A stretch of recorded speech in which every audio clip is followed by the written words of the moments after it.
Okay, we're in a new location today. We're at Salty's Sports Bar and Grill in Cayman Islands, in the Prospect area, I think it's called, of the Cayman Islands, and I'm joined by Rob, as you can see now.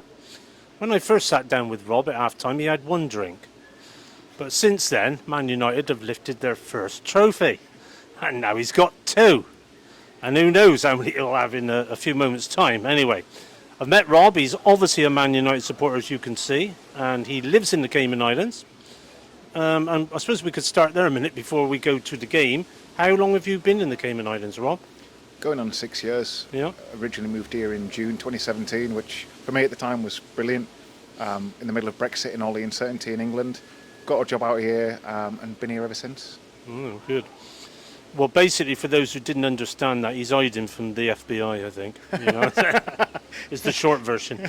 No, he's a Man U supporter, and of course, as all the Man U fans who watch this will know, you've had an unbelievable season that continues.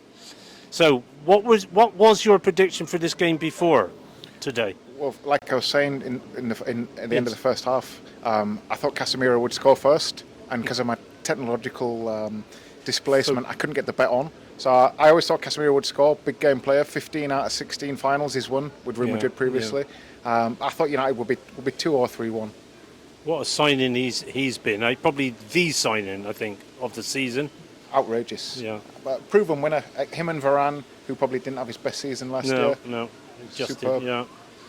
No, he's the whole team is playing out of their skin now. And so, for those who may not know, United won 2-0. That means Ten Hag has got his first trophy in the cabinet, and they're still going on well in the Europa Cup.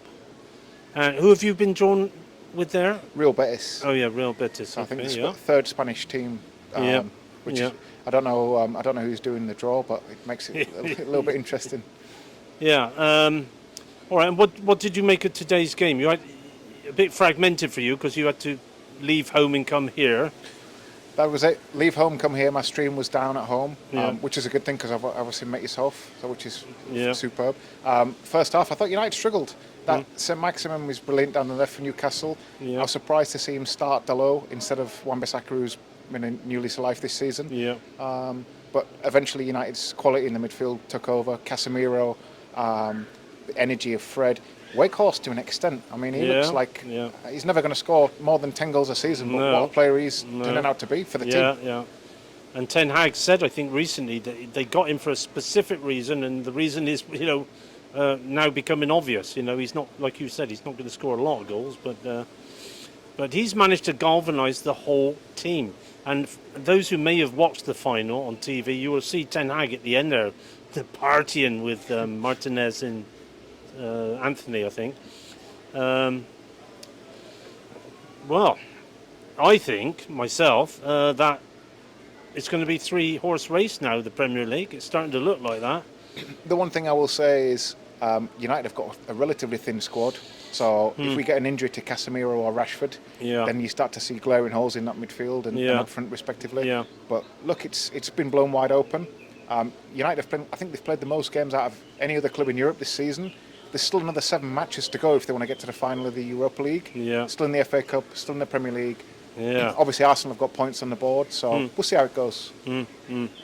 Have you played Man City twice? Played Man City twice. You have, and you played Arsenal twice. Played Obviously, Arsenal twice. Won and lost one.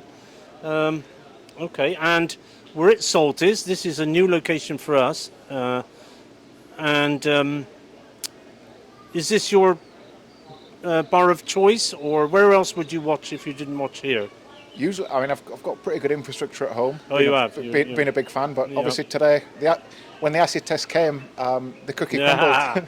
So I had to resort to plan B, and, in my opinion, this is probably the best bar. Got the most TVs. Yeah, 27 screens, I'm told. Nice, cold, plentiful beers. Yeah. So, it's a great location. Do you ever get back home? Back to the UK? Yeah, I was back there for Christmas and New Year. Yeah. I was back there in August as well.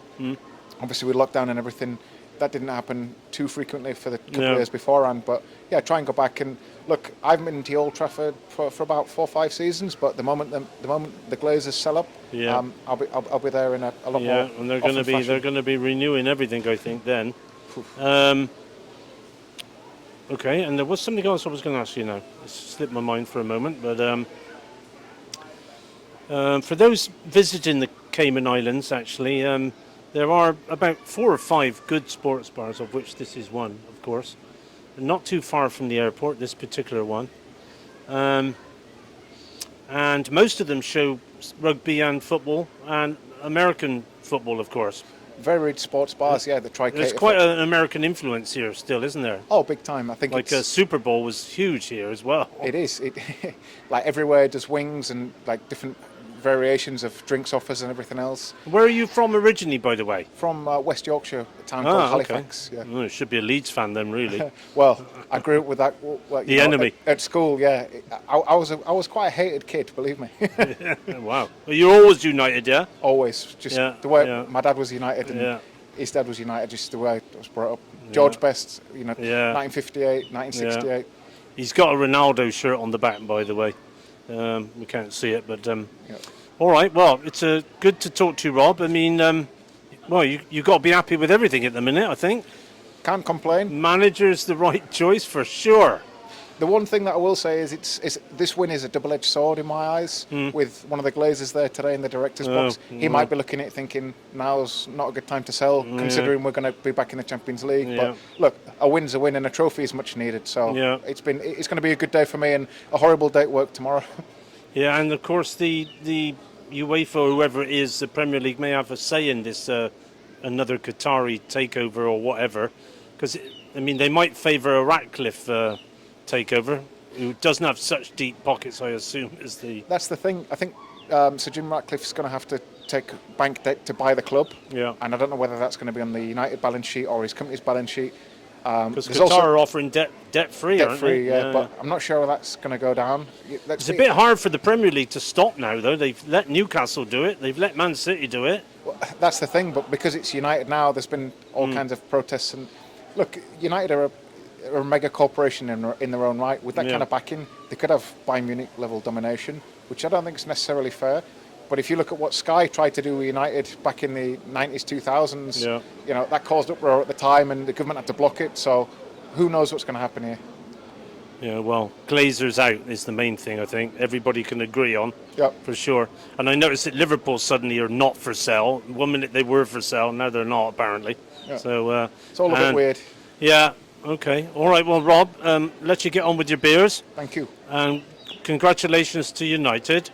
And your next, do you know what your next fixture is? Yeah, League fixture? It's FA Cup. During, I think it's West Ham during the week, and then Liverpool next weekend in the Premier League. So. Oh yeah, we'll be covering that from Los Angeles, by the way. Fox and Hounds in LA for that game on the 4th of March. All right, Rob, thank you. Cheers, pleasure to be here. Thanks.